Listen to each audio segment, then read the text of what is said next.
Cette année, ballon été par le fait du soulier d'or européen, Lionel Messi, qui a remporté le trophée avec 36 buts, 3 buts d'avance sur Kylian Mbappé, qui n'a pas pu rattraper le retard hier soir. Monsieur Ndiano Malienko, l'arbitre, l'un des meilleurs arbitres espagnols, qui ce soir, après 19 ans, effectivement, de haut niveau et de Liga espagnole, quittera, dira, c'est lui aussi adieu, effectivement, à la compétition. En tout cas, voilà pour cet écrin du Benito Villamarín dans le sud de Séville.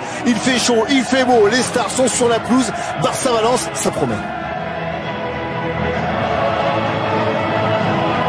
Et les joueurs qui sont rentrés sur cette pelouse, clairement avec le stade et ses 60 000 places qui ont été évidemment arrachées par les supporters du FC Barcelone. On a bien finalement voulu faire de cette rencontre, de cette finale, alors que souvent les finales de la Coupe du Roi pouvaient passer. Puis hier, ils ont accompagné, ils ont attendu les joueurs à l'aéroport, ils les ont attendus à l'hôtel. Clairement du côté du Barça, étonnamment, cette finale de la Coupe du Roi prend une importance tout autre, parce qu'il n'y a pas eu cette finale de Champions League qui aurait dû être à Madrid dans une semaine. Donc oui, effectivement, il va falloir nourrir cette envie des supporters barcelonais de... Alors on va débuter évidemment avec la Marcha Real, l'hymne espagnol.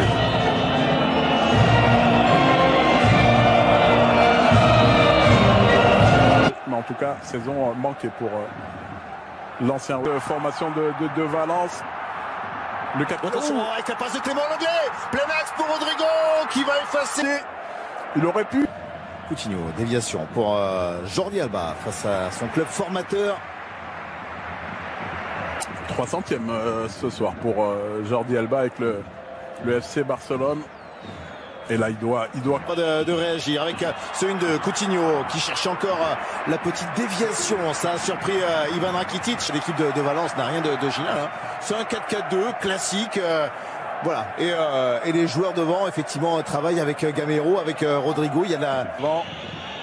Là, cette fois, il a cherché Semedo. Voilà, justement, la bonne passe qui a amené un petit peu de danger.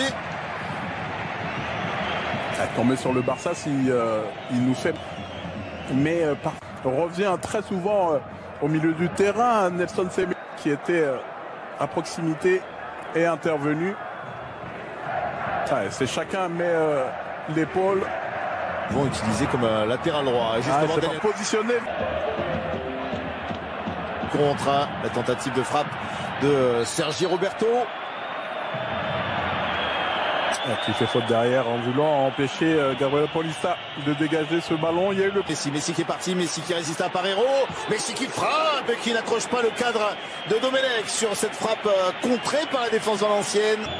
Le corner, 4 en ouverture avec encore une fois Gérard Piqué. Attention avec le centre hors du sol, le contrôle derrière Kevin Gamero qui prend le temps d'ajuster finalement, d'ouvrir le score. Kevin Gamero qui est donc décisif, qui n'a pas raté, plein de sang-froid cette occasion offerte, c'est largesse de la défense catalane. Et voilà Valence qui mène 1-0.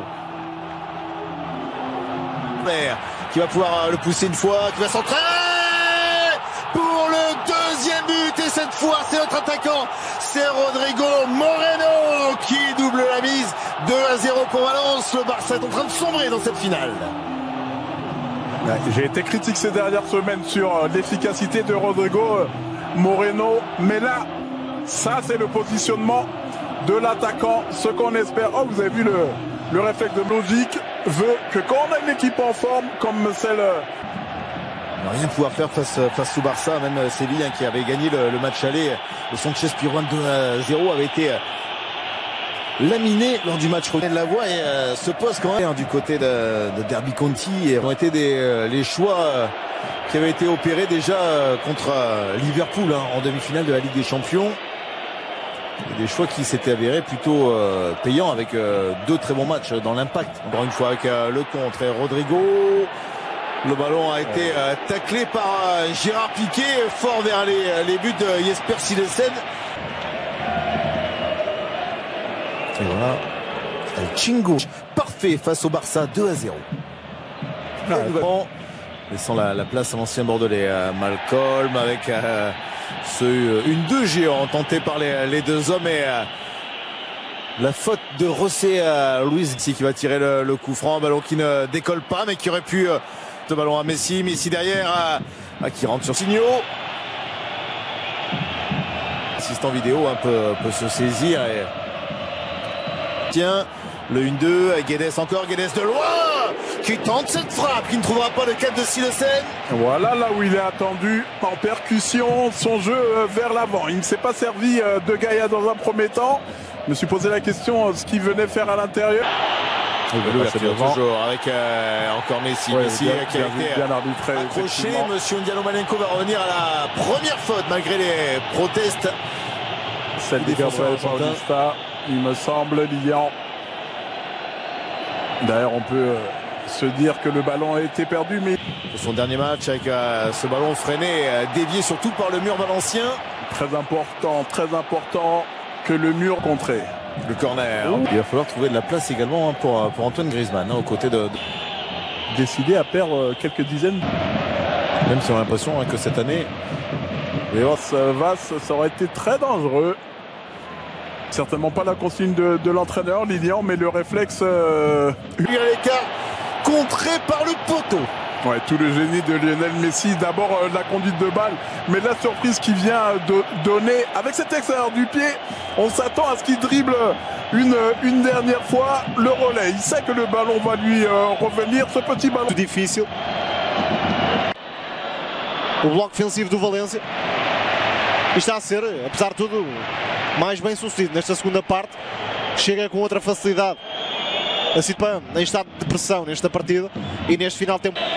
Ele disse que a maioria dos treinadores não faz ideia. Brasileiro de 22 anos e o desvio para a defesa. Messi vai marcar, já marcou. Marcou o Barça. Reduz a 18 minutos dos 90. Marca o gol 51 na temporada. O bota de ouro. Messi dá esperança ao Barcelona. É um gol que aparece do nada para o Barcelona, mas claramente dá esperanças para esta reta final. 2-1 para os catalães, para o Valência, aliás. E vamos ver, hein?